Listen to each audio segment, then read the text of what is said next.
नमस्कार, आप सभी का स्वागत है बीएसएस ऑनलाइन में। तो आज के इस वीडियो में हम भारत के नदियों का आखिरी भाग प्रायद्वीपीय नदियों को कवर करेंगे। इसमें हम मध्य भारत और दक्षिण भारत की नदियों को कवर करेंगे। इससे पहले हमने हिमालयी नदियाँ, जिन्हें हमने 3 भागों में विभाजित किया, सिंधु नदी तंत्र, ब्रह्मपुत्र नदी तंत्र और गंगा नदी तंत्र, इन्हें डिटेल में कवर कर लिया है। अगर आपने हिमालयी नदियों की वीडियो को नहीं देखा है तो आप लोग उसे ज़रूर देख लेना। आज हम कवर करेंगे प्रायद्वीपीय नदियाँ। इसके बाद हमारा भारत के नदियों का टॉपिक कंप्लीट हो जाएगा। तो चलिए समय को बर्बाद ना करते हुए वीडियो की शुरुआत करते हैं। तो प्रायद्वीपीय नदियों को डिटेल में पढ़ने से पहले हम प्रायद्वीपीय नदियाँ और हिमालयी नदियाँ, इनके बीच में कुछ जो अंतर है उसको देख लेते हैं। उसके बाद हम पूरा प्रायद्वीपीय नदियों को डिटेल में पढ़ेंगे। तो शुरुआत करते हैं प्रायद्वीपीय नदियों से। तो जो प्रायद्वीपीय नदियाँ होती हैं वो मौसमी होती हैं। इनमें जल का स्रोत सामान्यतः वर्षा का जल होता है, यानी ये जो प्रायद्वीपीय नदियाँ होती हैं ये वर्षा पे डिपेंडेंट होती हैं। जब बरसात होगी तो इसमें जल ज़्यादा रहेगा और जब नहीं रहेगा तो इसमें पानी बहुत कम हो जाता है। और गर्मी के मौसम में इन नदियों का जल घटकर छोटी छोटी धाराओं में बहने लगता है। इस प्रकार की नदियाँ प्रायः गर्मी के मौसम में सूख जाती हैं। ये बहुत ही सूख के बिल्कुल पतला हो जाता है और कभी कभी तो बिल्कुल सूख जाता है। वहीं बात करें हिमालयी नदियों के बारे में, तो हिमालयी नदियों का उद्गम हिमालय से होता है और हिमालय से निकलने वाली नदियाँ वर्षवाहिनी होती हैं। इसका मतलब ये वर्ष यानी ये साल भर इसमें पानी बहता रहता है, क्योंकि इसमें पूरे वर्ष पानी रहता है। उसका क्या कारण है? क्योंकि इसमें जो जल के जो स्रोत होते हैं वो 2 होते हैं। पहला होता है ग्लेशियर और दूसरा होता है वर्षा का जल। अब ये बरसात अगर नहीं होता है तब भी इसमें ग्लेशियर पिघल के जो पानी आता है वो आता है। जितनी ज़्यादा गर्मी होगी उतनी तेज़ी से ग्लेशियर पिघलेंगे और पानी का स्रोत इसमें बरकरार रहेगा। और जब बरसात होता है तो मैदानी क्षेत्रों के जो पानी होते हैं, पहाड़ी क्षेत्रों के जो पानी होते हैं, वो भी इस नदियों में आ जाता है, जिसकी वजह से इसमें पानी हमेशा रहता है। अब हम लोग बात करते हैं प्रायद्वीप के बारे में और खाड़ी के बारे में। प्रायद्वीप क्या होते हैं और खाड़ी क्या होते हैं। जैसा कि आप लोग फिगर में देख रहे हैं कि प्रायद्वीप भूमि का वह भाग है जो 3 ओर से पानी से घिरा होता है, लेकिन एक तरफ मुख्य भूमि से जुड़ा होता है। देखिए जो प्रायद्वीप है ये 3 तरफ से पानी से घिरा हुआ है और एक तरफ से भूमि है, तो इसी को हम लोग प्रायद्वीप कहते हैं। अब हम लोग प्रायद्वीपीय नदियों के बारे में पढ़ने जा रहे हैं तो हमें प्रायद्वीप के बारे में भी जानकारी होनी चाहिए। अब हम बात करते हैं खाड़ी के बारे में कि खाड़ी क्या होता है। तो समुद्र का वह भाग जो स्थल में काफ़ी दूर तक यानी अंदर तक प्रवेश कर जाता है तथा 3 ओर से स्थल से घिरा होता है, उसे हम लोग खाड़ी कहते हैं। आप लोग यहाँ पे देख सकते हैं ये इस तरीके से ये खाड़ी का निर्माण हो रहा है। तो हम लोगों ने प्रायद्वीपीय नदियों के बारे में जाना कि क्या होता है और हिमालयी नदियाँ किसे कहते हैं, प्रायद्वीप क्या होता है और खाड़ी क्या होता है, इनके बारे में हम लोगों ने जाना। अब हम लोग जो दक्षिण भारत की नदियाँ हैं इनके बारे में देखते हैं। तो दक्षिण भारत की जो नदियाँ हैं उनको 2 भागों में बांटा गया है। देखिए, एक वो नदी है जो बंगाल की खाड़ी में गिरने वाली नदियाँ हैं और दूसरा अरब सागर में गिरने वाली नदियाँ। जैसा कि आप लोग ये डायग्राम को देख सकते हैं, ये अरब सागर वाला है और ये बंगाल की खाड़ी में गिरने वाली नदियाँ हैं। इनमें जो मुख्य नदियाँ हैं उन्हीं को इसमें दिया गया है। जैसे बंगाल की खाड़ी में दामोदर, स्वर्णरेखा, वैतरणी, ब्राह्मणी और महानदी, गोदावरी, ये सब नदियां हैं। वहीं अरब सागर में साबरमती, माही, नर्मदा और ताप्ती, ये सब नदियां हैं। तो चलिए इन नदियों को और विस्तार से हम लोग देखते हैं और जानते हैं। तो सबसे पहले हम लोग देखते हैं बंगाल की खाड़ी में गिरने वाली नदियों के बारे में। तो इनमें जो सबसे पहली नदी है यानी उत्तर की तरफ से, तो वो है दामोदर नदी। देखिए, हम जब गंगा नदी तंत्र आपको पढ़ा रहे थे तो हमने बताया था कि जो दामोदर नदी है वो हुगली नदी की सहायक नदी है और फिर हम लोग वहीं से इस टॉपिक को शुरुआत करते हैं। तो जो दामोदर नदी है इसका उद्गम स्थल छोटा नागपुर पठार यानी झारखंड में होता है और इसका जो बहाव क्षेत्र है ये झारखंड और पश्चिम बंगाल होते हुए बंगाल की खाड़ी में ये गिर जाता है। बात करें दामोदर नदी की विशेषता के बारे में, तो दामोदर नदी झारखंड से निकलकर पश्चिम बंगाल में हुगली नदी में जाकर मिल जाती है, यानी ये हुगली नदी की सहायक नदी है। अब हम लोग बात करते हैं इसी क्रम में अगली नदी स्वर्ण रेखा नदी। देखिए स्वर्ण रेखा नदी, और ये जो स्वर्ण रेखा नदी है, आप लोग देखिए डायग्राम को ध्यान से देखते रहिए जिससे आपको आसानी से समझ में आ सके। तो जो स्वर्ण रेखा नदी है, इसका जो उद्गम है ये रांची के पठार से होता है जो कि झारखंड में है। और बात करें इसके बहाव क्षेत्र के बारे में, तो ये झारखंड, उड़ीसा और पश्चिम बंगाल होते हुए बंगाल की खाड़ी में जाकर गिर जाती है। उसके बाद हम बात करते हैं अगली नदी वैतरणी नदी।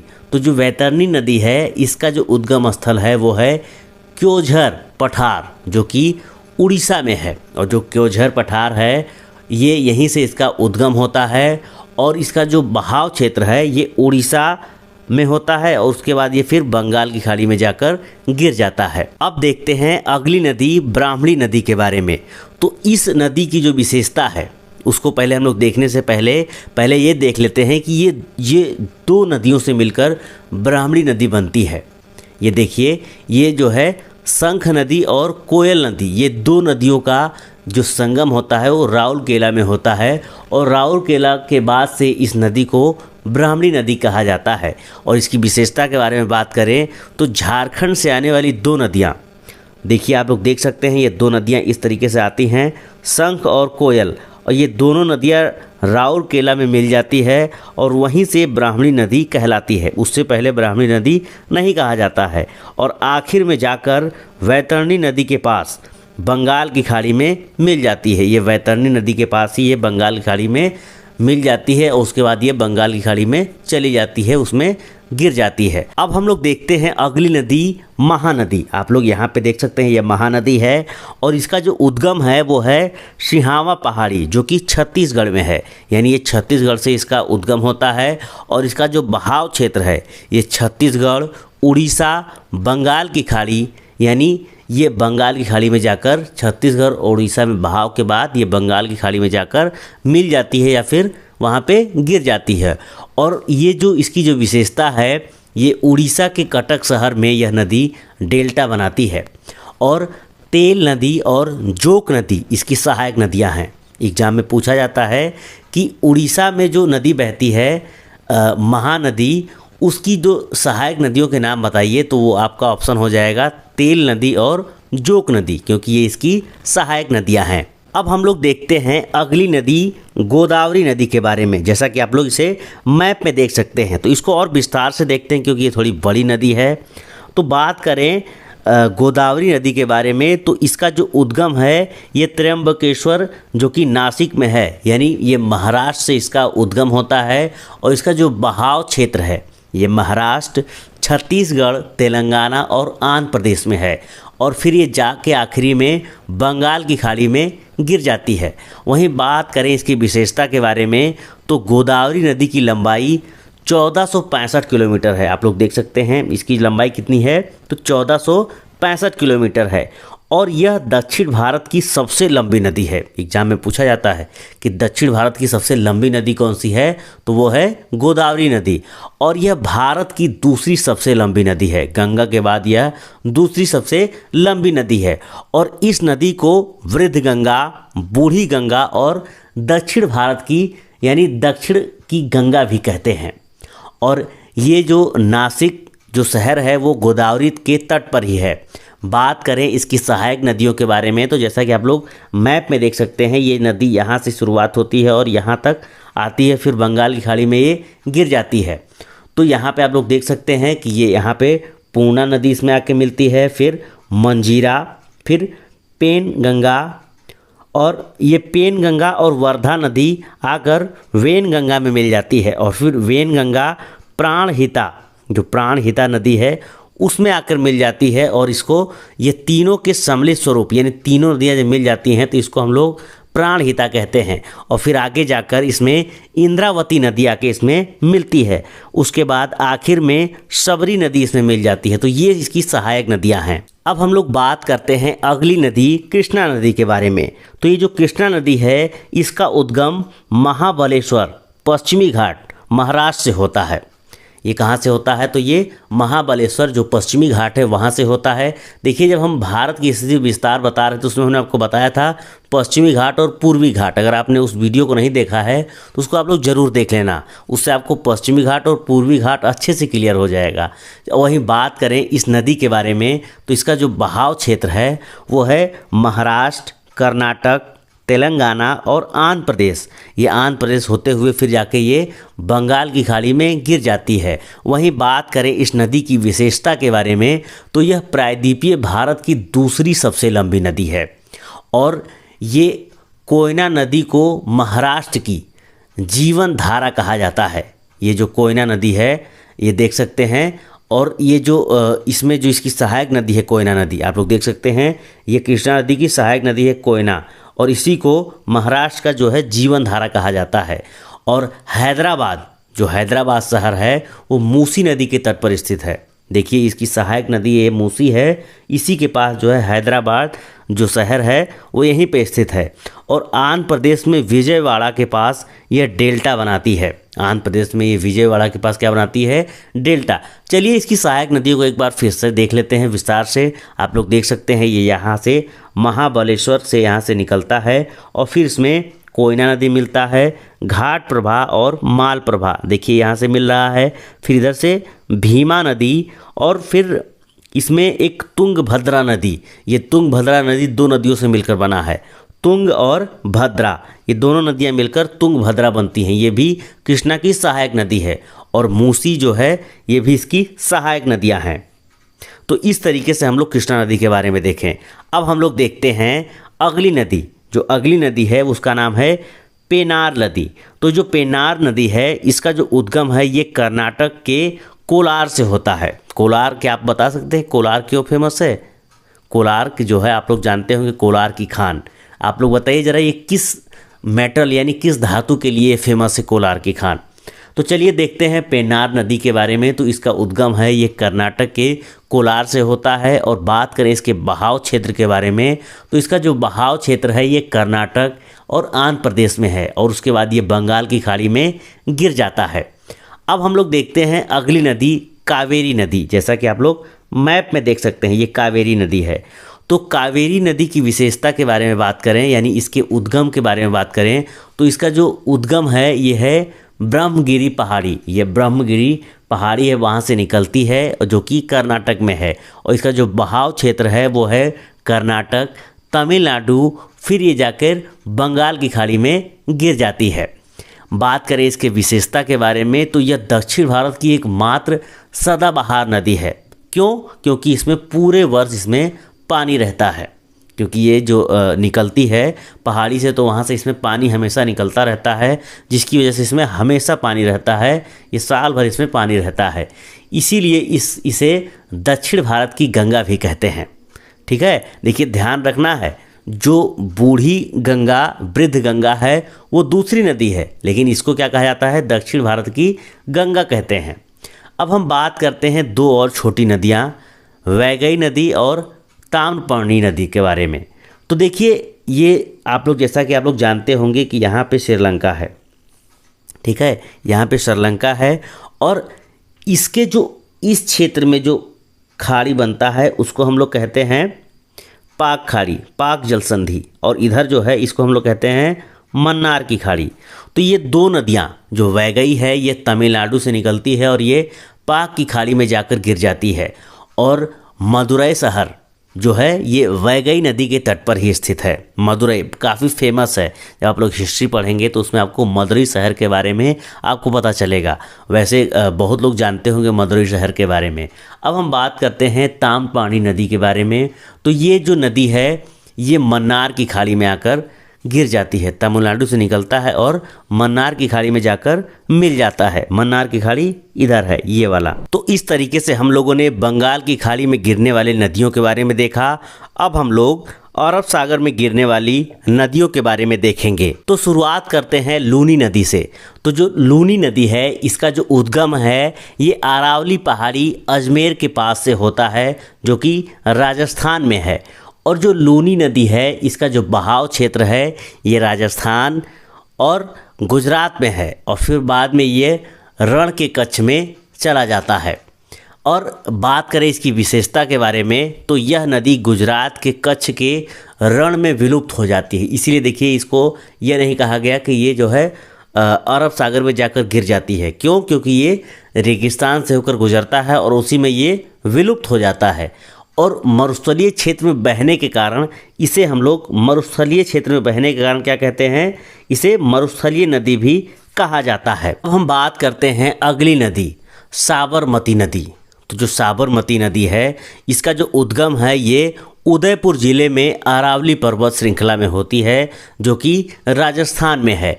और बात करें इसके बहाव क्षेत्र के बारे में तो ये राजस्थान, गुजरात होते हुए ये फिर जाकर खंभात की खाड़ी में गिर जाता है। देखिए आपको बता देते हैं कि ये जो इलाका है इसको हम लोग खंभात की खाड़ी कहते हैं। हमने बताया था जो खाड़ी होता है क्या होता है, ये तीनों तरफ से जो है मतलब ये जो पानी होता है, जो जल होता है काफ़ी अंदर तक जब चला जाता है, जो तीनों तरफ से ज़मीन से घिरा हो उसे हम लोग खाड़ी कहते हैं। तो ये जो खाड़ी है इसको हम लोग खंभात की खाड़ी कहते हैं।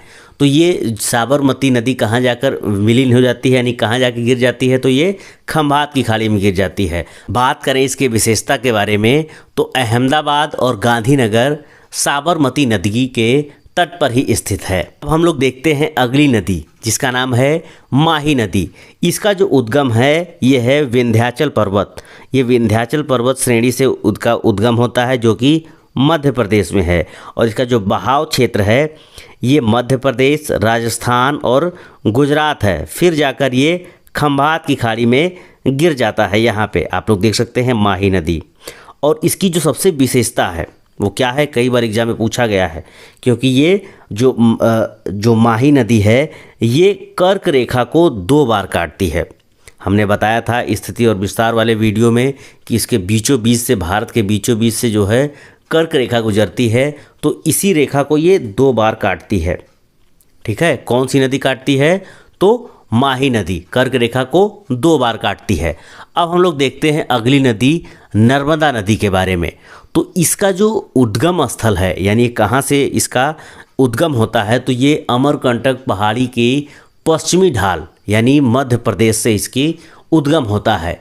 और इसका जो बहाव क्षेत्र है आप लोग देख सकते हैं, यहाँ से इसका उद्गम होता है। और जो बहाव क्षेत्र आप लोग देख सकते हैं ये बहाव क्षेत्र है। और जो बहाव क्षेत्र है ये मध्य प्रदेश, महाराष्ट्र और गुजरात में, ये 3 राज्यों में इसका बहाव क्षेत्र है। सबसे ज़्यादा ये मध्य प्रदेश में बहता है। इसीलिए इसे जो है इसका मध्य प्रदेश का इसे जीवन धारा कहा जाता है। और ये फिर गुजरात होते हुए फिर खंभात की खाड़ी में जाकर गिर जाता है। तो बात करें नर्मदा नदी की विशेषता के बारे में तो हमने आपको बताया कि मध्य प्रदेश की जीवन धारा इसी को कहा जाता है। क्यों? क्योंकि सबसे ज़्यादा ये नदी मध्य प्रदेश में बहती है। और यह नदी भ्रंश घाटी से होकर बहती है। भ्रंश घाटी क्या होता है अभी हम आपको अगले स्लाइड में बताएंगे। तो ये ज्वार नदी मुख बनाती है, यानी एस्च्यूरी बनाती है, इसका भी निर्माण करती है। इसको भी अभी हम अगली स्लाइड में आपको बताएंगे। और विंध्य और सतपुड़ा पर्वत श्रेणियों के मध्य में बहती है। आप लोग देख सकते हैं ये विंध्य और सतपुड़ा के बीच में बह रहा है। मैप में आप लोग ध्यान से देखिए यहाँ पे, ठीक है। तो यहाँ से ये बहता है। और जो नर्मदा और सोन नदियाँ जो एक ही स्थान से निकलती हैं, अमरकंटक से निकलती हैं और विपरीत दिशा में बहती है। हमने बताया था जब गंगा नदी में सोन नदी निकलती है तो ये यहीं से निकलती है, जस्ट इसके विपरीत दिशा में निकलती है और विपरीत दिशा में बह जाती है। और अगला पॉइंट है कि मध्य प्रदेश का जो जबलपुर शहर है इसी नदी के तट पर स्थित है। तो चलिए हम लोग देखते हैं कि एस्च्यूरी क्या होता है और भ्रंश घाटी क्या होता है। तो आप लोग मैप में देखिए, यानी ये जो फिगर है इसमें आप लोग देख सकते हैं कि ये जो है ये भ्रंश घाटी है। इस तरीके से ये भ्रंश घाटी इस तरीके से होता है कि ये नदी बिल्कुल नीचे चली जाती है, ये बिल्कुल पहाड़ी क्षेत्रों से होकर बहती है। दोनों तरफ से समझिए पहाड़ है और ये बीच में नदी बहती है, इसी को हम लोग भ्रंश घाटी कहते हैं। वहीं डेल्टा के बारे में हमने आपको बताया था कि नदियाँ जब लाती हैं तो यहाँ पे अवसाद, गाद, ये भी जो भी चीज़ें लाती हैं यहाँ पे ला देती हैं, फिर ये डेल्टा बना देती हैं। और जो एस्चुरी होता है वो क्या होता है कि यहाँ पे नदियाँ जो पहाड़ी क्षेत्रों से आती हैं, तो देखिए इस तरीके से जब आएगा तो इसमें मिट्टी तो ज़्यादा आएगा नहीं, गाद भी नहीं आएगा, तो ये क्या करता है, यहाँ पे पानी बिल्कुल सीधे आ जाता है समुद्र में और बिल्कुल साफ़ रहता है। यहाँ पे कोई भी मिट्टी का या फिर अवसाद का जमाव नहीं होता है। और ये फिर यहाँ पे काफ़ी गड्ढा भी कर देती है, जिसकी वजह से पानी जब तेज़ी से आता है तो यहाँ पे गड्ढा कर देता है। तो मुझे उम्मीद है कि आप लोग भ्रंश घाटी और एस्चुरी और डेल्टा समझ गए होंगे। अब हम लोग देखते हैं अगली नदी, ताप्ती नदी के बारे में। तो ये जो ताप्ती नदी है, इसका जो उद्गम स्थल है ये मध्य प्रदेश के बैतूल ज़िले से होता है। आप लोग देख सकते हैं बैतूल ज़िले से ताप्ती नदी यहाँ पे, ठीक है। और इसका जो बहाव क्षेत्र है ये मध्य प्रदेश, महाराष्ट्र और गुजरात होते हुए खंभात की खाड़ी में जाकर ये गिर जाता है। बात करें इसकी विशेषता के बारे में तो यह भी भ्रंश घाटी से होकर बहती है, जैसा कि अभी हमने आपको ये भ्रंश घाटी को आपको हमने दिखाया था। तो इस तरीके से ये भी नदी इस तरीके से भ्रंश घाटी से होकर बहती है और जारन द्वीप मुख का भी निर्माण करती है, ठीक है, जैसे हमने आपको बताया। और ये जो सूरत शहर है ये ताप्ती नदी के तट पर ही स्थित है। अब हम बात करते हैं अगली नदी। अगली नदी जो है मांडवी नदी है। आप लोग यहाँ पे देख सकते हैं ये बाकी जो नदियाँ हैं ये थोड़ी छोटी छोटी नदियाँ हैं, तो इसमें कुछ खास ज़्यादा विशेषता नहीं है। तो चलिए इसको भी देख लेते हैं। तो जो मांडवी नदी है इसका उद्गम स्थल कर्नाटक के भीमगढ़ स्थान से होता है, जो कि पश्चिमी घाट में है। यहाँ पे आप लोग देख सकते हैं यहाँ से होता है। और इसका जो बहाव क्षेत्र है वो क्या है, कर्नाटक, और कर्नाटक होते हुए ये गोवा तक जाता है और फिर जाकर ये अरब सागर में गिर जाता है। और जो गोवा की राजधानी पणजी है वो मांडवी नदी के तट पर ही है। गोवा की राजधानी जो पणजी है कहाँ है, तो मांडवी नदी के तट पर है। अब हम लोग देखते हैं अगली नदी, उसका नाम है जुआरी नदी। तो जुआरी नदी का जो उद्गम है ये गोवा से होता है और ये फिर जाके अरब सागर में गिर जाता है। तो अब हम लोग अगली नदी देखते हैं। अगली नदी है सरावती नदी और गंगावेली नदी। आप लोग यहाँ पे देख सकते हैं ये यहाँ पे सरावती और गंगावेली नदी, और इसका भी उद्गम कर्नाटक में होता है और ये फिर जाके अरब सागर में गिर जाता है। फिर हम लोग बात करते हैं अगली नदी पेरियार नदी के बारे में। तो इसका भी उद्गम केरल में होता है और ये भी अरब सागर में गिर जाता है। यहाँ पे आप लोग देख सकते हैं। अब हम लोग अगली नदी देखते हैं, उसका नाम है भरतपुजा नदी। यहाँ पे आप लोग देख सकते हैं ये है मैप में भरतपुजा। तो इसका भी उद्गम तमिलनाडु में होता है और ये तमिलनाडु और केरल में होते हुए, यानी ये दो राज्यों से होते हुए फिर जाकर अरब सागर में गिर जाती है। तो इस तरीके से हम लोगों ने जो दक्षिण भारत की यानी जो प्रायद्वीपीय नदियां हैं उसको हम लोगों ने मैप की सहायता से, डायग्राम की सहायता से विस्तार से पढ़ा और जाना।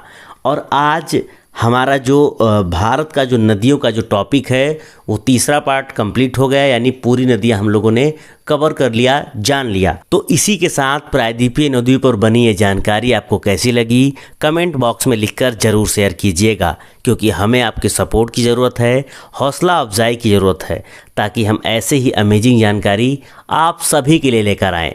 तो प्रायद्वीपीय नदियों के बारे में तो बहुत सारी जानकारी मिली और भारत की नदियां हम लोगों ने पूरा कवर कर लिया। आगे आपका कोई सवाल हो या टॉपिक जिस पर आप जानकारी चाहते हैं तो लिख भेजिए। साथ ही साथ जितने लोग हमारे साथ जुड़े हैं BSS ऑनलाइन पर, उन सभी से रिक्वेस्ट है कि ऐसी जानकारी के लिए इस चैनल को सब्सक्राइब कर बेल आइकन को प्रेस करना बिल्कुल ना भूलें। मिलेंगे और जल्द ऐसी जानकारी के साथ। तब तक के लिए अपना सपोर्ट और प्यार बनाए रखिए BSS ऑनलाइन के साथ। धन्यवाद।